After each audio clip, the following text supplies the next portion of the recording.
Hi, good day to you. This is Ivy Eyu from OrangeTee Tie Learning and Development Department. Thank you so much for tuning in, and this is Experience Series episode number 2. So today, I would like to share with you things you should prepare before hand over a tenancy rental unit. Let's go. A little bit about myself. My name is Ivy Eyu. I've been practicing real estate since 1996. So through the years, I specialize in residential properties, sell, buy, and rent. So today's topic is about one of our core business about tenancy. So tenancy is like our bread and butter, where a tenancy may lead to sale and a sale may lead to tenancy. That's the reason why there are a lot of things and lots of different parts we need to look into when we handle tenancy units. So what are the things to check and prepare when you are talking about handing over a tenancy apartment? We need to check the original immigration work or other passes of the tenant. This is to prevent any forgery and to make sure you identify the person who comes for the viewing with you with the same passes that they are holding. And you do keep a copies of all these passes and also check their actual processes before you actually pass everything over to your landlord and make the offer. So once the offer is accepted, we will actually proceed to do up an inventory list that lists down all the fixtures and fittings in the apartment or the HDB flats. But of course, we will also need to draft out a draft tenancy agreement stating down all the details that's agreed between the tenants and the landlord. Next, we will prepare a condition report. This condition report actually reflects not just the inventory, but the actual wear and tear and the condition of the unit when you pass over to the tenant upon the handover. If it's a brand new apartment, you just need to take general pictures of each part of the houses, be it the hall, balcony, bedroom, kitchen, and even the laundry yard. So if it's an older apartment, say it has been tenanted out for a couple of years, you will also take the regular pictures, including the kind of details that you look at. For example, if the house has wallpaper, they have fixture and fittings which are older, you can actually take note of this. So later on, I do have some samples to show you how I do my picture inventory list and the condition report. Next, consolidate all the keys and access card. For HDB properties, most of the keys we are referring to the main door and the gate. And of course, regarding to those grill keys and bedrooms. Whereas for condo, we will have additional items such as the access card to the condominium. So bear in mind, we need to check all this are in working condition, able to open and close, and able to use before we arrange the handover. Last but not least, we prepare both hard copy and soft copy of tenancy documents. At this moment, because of COVID-19, we can't be presently doing takeover and handover. We will suggest that you use digital signature for all these documents. From the very beginning, for the letter of intent, all the way until tenancy agreement and the acceptance of the apartment or the HDB flats using the inventory list. I would like to cover a bit on how do we verify and check the potential tenants that comes and view our landlord's property. Since September 2017, Ministry of Manpower in Singapore has actually done up this SG Work Pass app, and it's very useful for agents that we can check and verify all the work passes. These include employment pass, work permit, special pass, intendant pass, and the social visit passes. So since September 2017, all the new passes actually do not have any expiry date on them anymore. In place, there is this thing called a QR code. Let me show you an example. The moment where you download the SG Work Pass app, and then you use the work permit itself, at the back of the work permit, you'll be able to see this SG Work Pass QR code. You can open up the app and scan this pass.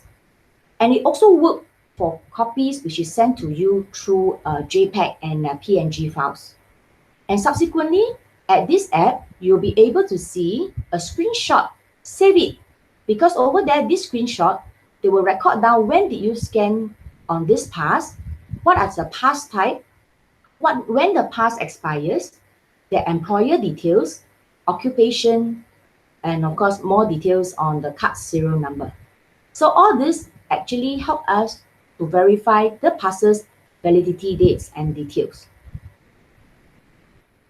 Now I'd like to show you a case study with regards to why is it so important that we as a salesperson, we need to double check on all these passes. This case actually happens to one of my team associates that he was doing a HDB rental. Tenant A and his family committed to a 2-year lease which commenced in June 2015. Tenant A was holding an employment pass where his family were all under dependent passes at the time. So during that time, when they enter into the contract, everything was fine and the agent has actually briefly checked that the pass is still valid. In September 2016, Tenants A agent received a call from ICA for an investigation. So we were also surprised that actually ICA do a random checks on some of the passes. So what actually happened? The passes for Tenant A and his family were expired in June 2016.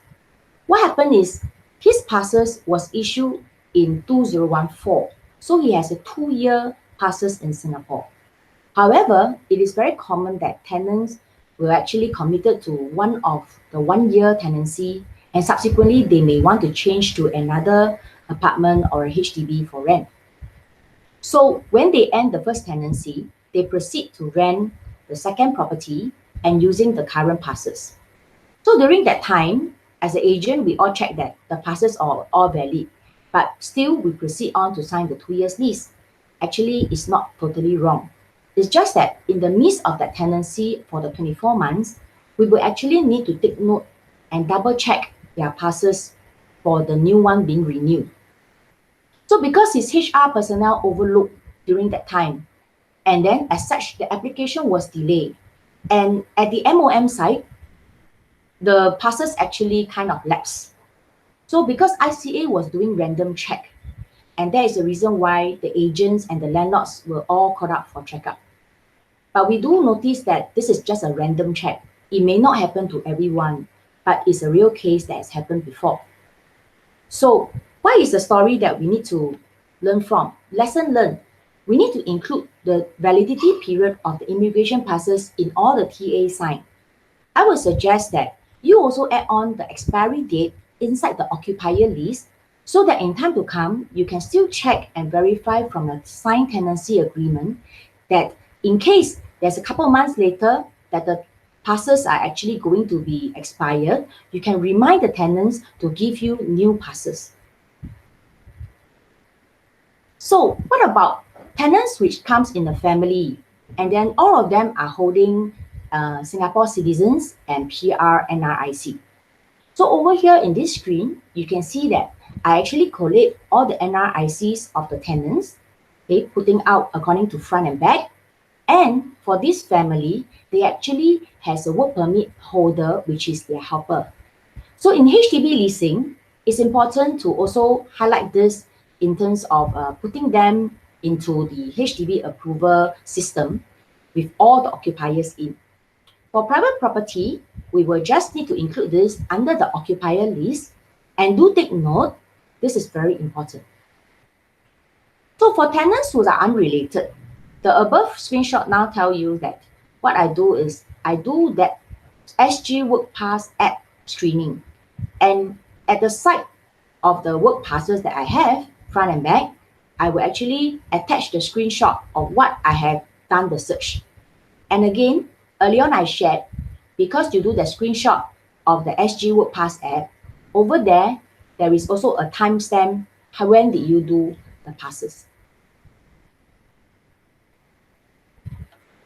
Next, let's move on to tenancy documents.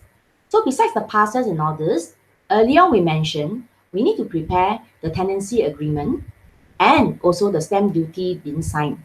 So it's very important that once the moment we sign the tenancy agreement, we need to do the e-stamping or we need to help our clients do the e-stamping within 14 days after the date of the signing of the tenancy agreement.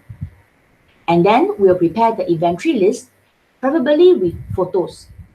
And as you can see on the right side here, I actually also take a pictures of all the keys labeled down and showing in the picture how many sets of each keys that I actually give it to the tenant.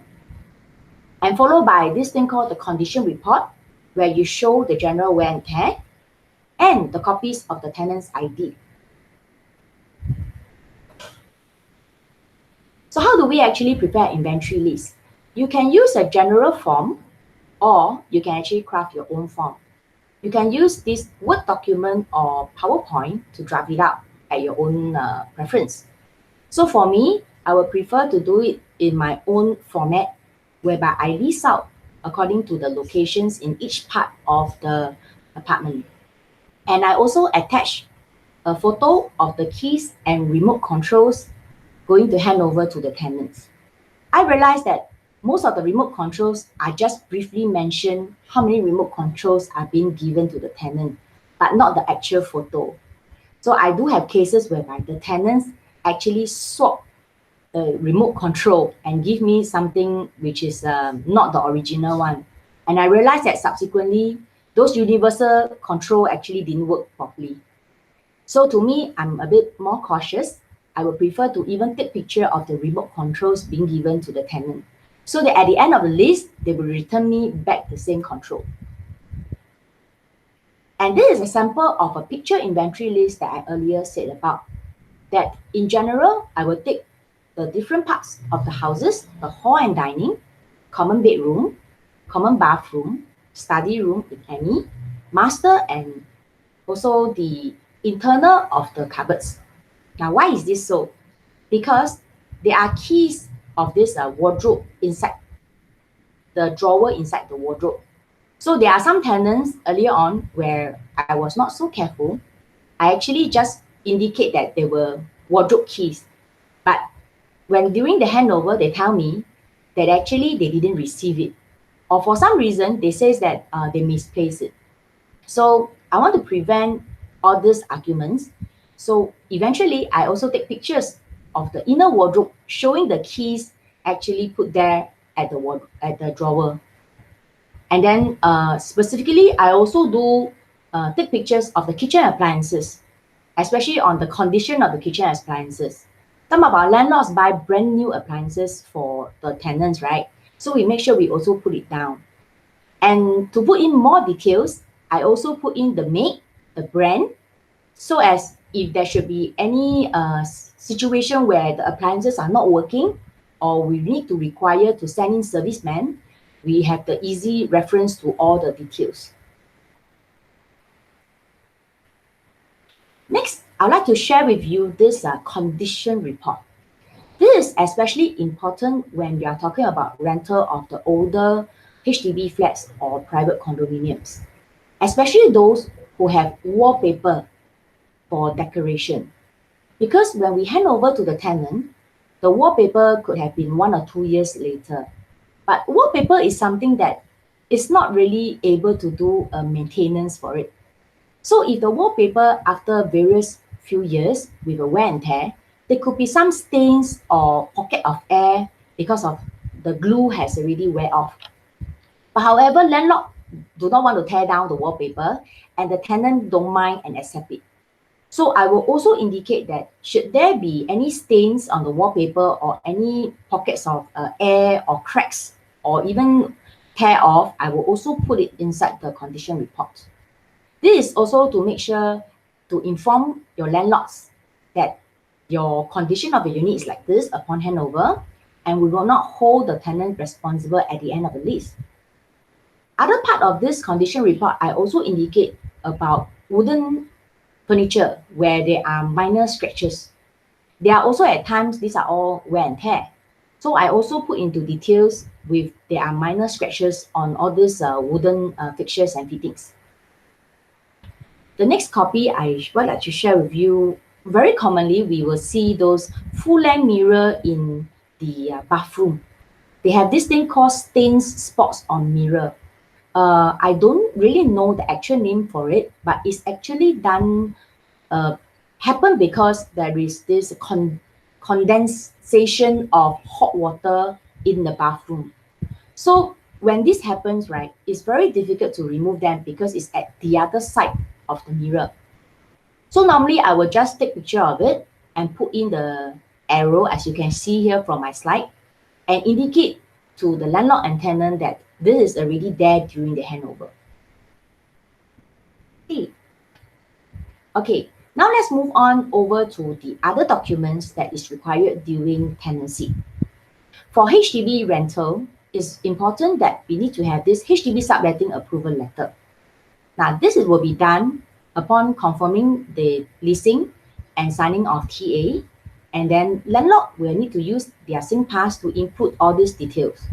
So for first application, the landlord will need to go in with SingPass and make sure that they will key in the details accordingly. For those landlord which is already have a HDB approval, they may actually change tenant in between if there's a requirement. Next, we look at the receipt for the curtain dry cleaning. This is all depends on the properties if they have day and night curtains, because not all curtains requires dry cleaning. But for properties with day and night curtains and with those quality materials, I would suggest that we will also send it for the dry cleaning, which is important. And we also provide the receipt for the latest aircon servicing. This is a basic requirement because every tenancy, the tenants needs to quarterly do their servicing.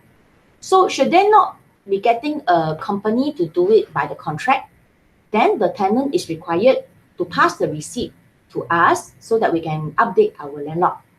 And it's advisable within 2 to 3 weeks before the actual handover and not too long after that, because we will also need to provide the same receipt to the incoming tenant. Another receipt that we are looking at is the general cleaning services. This one depends on whether on the onset, when you hand over to the current tenant, is landlord doing a professional general cleaning. If there is such cleaning being done, we can show the incoming tenants that there's a receipt being done, and we do expect that they do the same general cleaning with receipt upon the end of lease. Now, what if there are some apartments or HDB whereby the landlord actually send in their own helper to do the cleaning, right? So we will just take note of the condition in the condition report, and then subsequently, when the tenants hand over, as long as the cleanings are done, is acceptable, then it's all right. And last but not least, all the keys and access cards for private condominium properties. Earlier on, I have mentioned to you about the access card.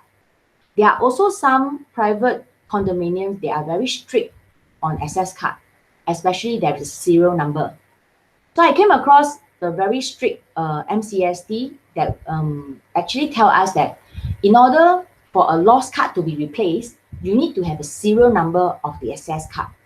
So for some of the condominiums that I have been working with the MCSD before, because I know of their practice, I will actually state the serial number of the access card given to the tenant inside part of the inventory list, so that at any point of time, in case the tenant lost the access card, they are able to refer to our inventory list, the access card and serial number.